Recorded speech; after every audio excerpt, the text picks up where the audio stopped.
Hello guys, welcome back to my channel. So our next day is from Invisible Man, the Invisible Man. It says Coleman Hughes reparations debate. Let's check it out. How do these Coleman perspectives jibe with your idea of reparations? Well, I think we've seen in the past few months that the word reparations increasingly means whatever anyone wants it to mean in the moment. Last year, there was a bar in Portland that had a reparations happy hour where white people donated into a pot and black people drank for free for a few hours under the heading of reparations. It was So that's something like that. I happen to know that the black people got $10 in cash each. It wasn't about them getting free drinks. They left with $10 to do whatever they'd like, just as a point of fact. okay. So that's reparations for some people. To me, reparations is something of a misnomer because the wrongs of history are generally too deep to actually be completely compensated. No Holocaust survivor really was made whole by the check they were given, no matter how large, by the German government. So I think it's easier to say what reparations is not than what it is. What it really, I guess, an approximation would be it's a full-hearted recognition that a wrong was committed. Something happened that should not have happened. And more than that, it's an apology that feels more sincere because you're attaching something tangible to it because words are very cheap. That's what it should mean, I think.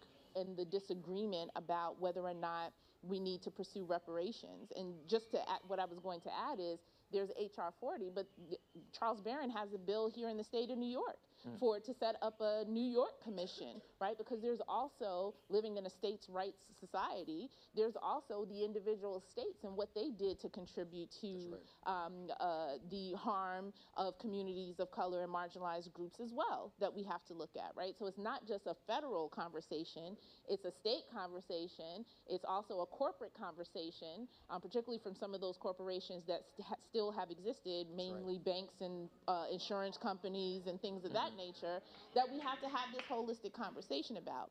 So yes,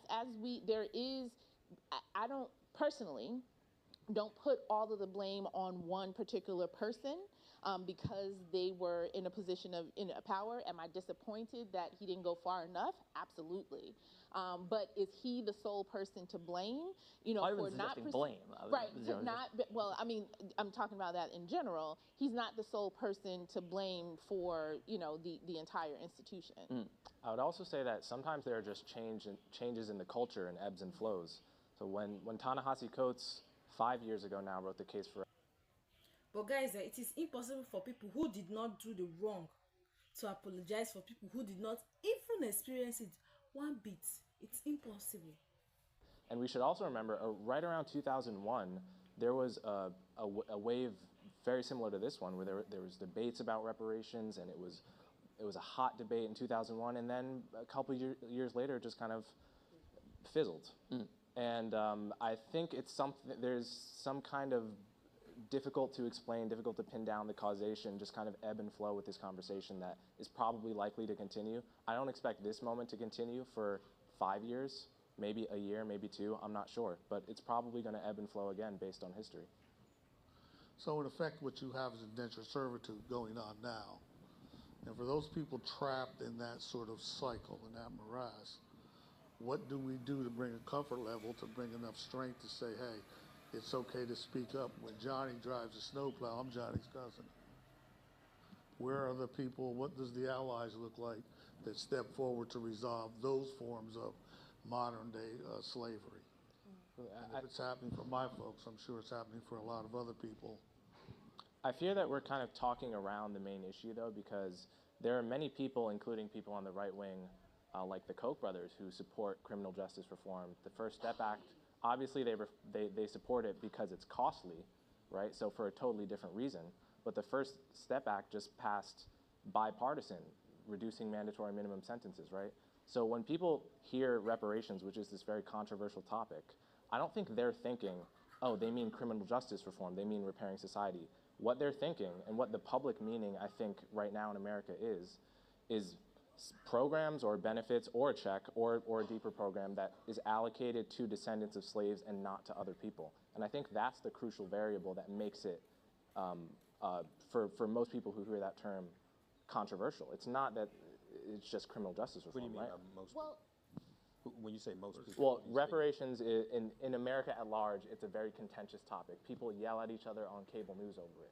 When they hear that word, I don't think they're thinking. We've been talking about criminal justice reforms, a lot of structural issues that exist in this country. But I don't think that's what people are thinking when they hear the word reparations, and I don't think that's what they're opposing when they oppose it either. So I fear we're talking around the most controversial part. Well, clearly we aren't. I think what happens is a lot of these talking heads are people on television who don't know anything about reparations and haven't been involved in it.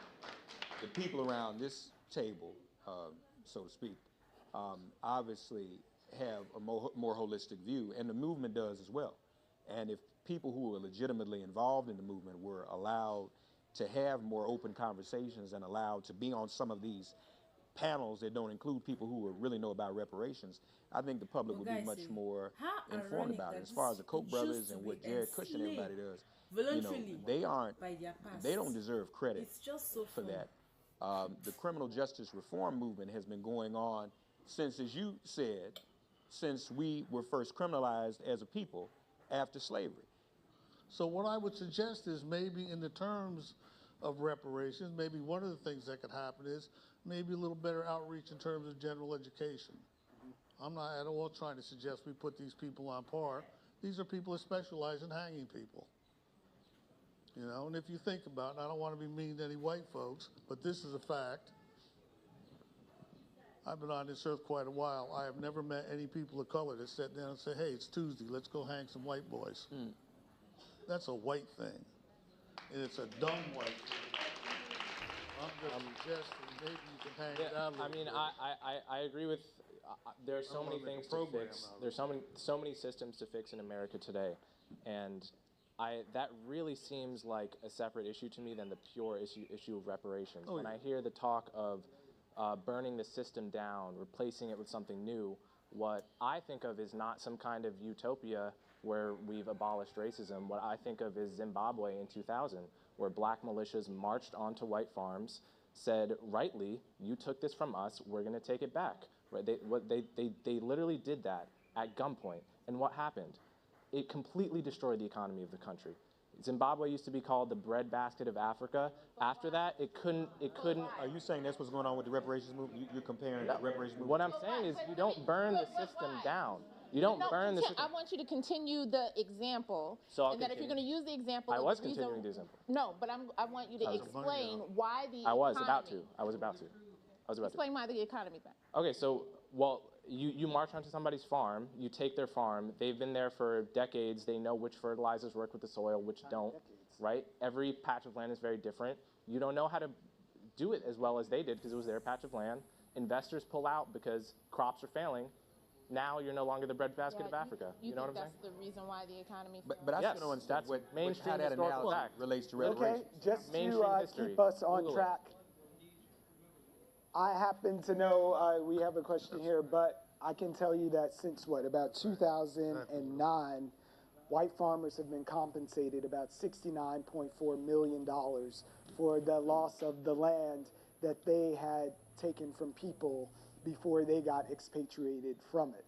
And much of the impetus for that compensation of those farmers was to not draw the ire of the Western world and get reinvestment in Zimbabwe. So, we have a And question. what about the fact that calories went down 45% for the average Zimbabwean in that period? But what does this have to do? What does Zimbabwe have to do with what we're talking about right now? Well, they've tried to do reparations, example. land-based reparations It's in an Zimbabwe, example. but you can't blame the reparations movement for the collapse of the Zimbabwean economy. You just can't. Why? It's a direct consequence. No, It's- You've got random facts. No. They don't connect. What? No, they're not. We're talking about This is a holistic system that was opposed to black people taking control. Guys, yeah. People are really emphatic. Like people, a lot of people like money. See, when it comes to, people are really emphatic when it comes to money, because like especially money they have not earned, money they do not really worked for. But I don't know why they don't want to get this logic, because nobody alive is responsible for slavery. Why is that? Why is it hard to understand? Why is it that it's so hard for people to understand? Move past your past life. Move on. Go out there and hustle and do for yourself. Wherever you find yourself, you have to be grateful. If you really, really want reparations, why don't you go and find your roots? Because Americans are not your problem. The whites are not your problem. In short, those white people, they do you really, really, really good. They do you well. What if during those time when they ended slavery, yeah, when they ended slavery, what if they were like, what if they told you to go back to your roots? We no longer need you in our country. What will you have done? Yes, what will you have done? But rather, they gave you a space for you to stay. They made everything free for you. Are you still not happy? To the idea, even so happy independent about of it. what it actually is actualized as, independent of whether it's, you know. It's also worth noting that almost all of the successful examples of reparations, whether it was the very touching video we just saw, or whether it was the reparations paid to the victims of the Tuskegee experiments, when black men were injected with syphilis, have been to the specific individuals who were harmed, not to their grandchildren, right? My ancestors were on Thomas Jefferson's plantation. We can prove it. We have the documentation. The question from a public policy perspective is, in a condition of limited resources, where we are trying to fix the broken public education system, where we have healthcare costs that are so far gone compared to our peer countries, Which disproportionately affect black let me finish people. my point. Let me just finish my point. My point is that we can either allocate limited resources based on who needs it the most, or you can give it to someone like me because my grandparents were on Monticello. The second thing doesn't make sense, and doesn't make sense to most Americans, and it shouldn't make sense. Well, I think that's absurd. Let me just address that. I think that's utterly absurd. And let me we out of time? Let me say it quickly. Let me just say this very quickly. You know, it's... Neither one of you can say it quick enough because I know what we have to go into. But we are literally on our last 60 seconds. This conversation, oh, she's giving me a come on. It was 90 minutes. We can part 2 in the hallway, but before we do finish our broadcast hour and a half, I do want to thank each of you for being here and adding your voices. Like Coleman, I really, really appreciate his ability to express himself without vitriol, without stooping so low to his opponents, tactics of personal emotion attacks, and he really stated his point, like with facts, with courage, with humility, with calmness. Like he was so calm. Like he's an excellent example of how to communicate with people. Like seriously, I just love it. Like I'm glad I came across this clip because I just love the way Coleman handled everything. Yeah, because everything he's just saying was the truth. Not only the truth, but the facts. Live past your preparations. You have to live past it. If you, like I said before, if you really, really need your reparations, find your roots. Why don't you find your roots down to Africa and ask them for reparations?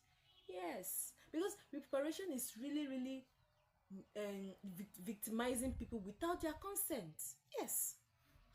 Let me know your thoughts in the comment section. Like, watch, and subscribe to my channel, and have a wonderful day ahead. Bye bye.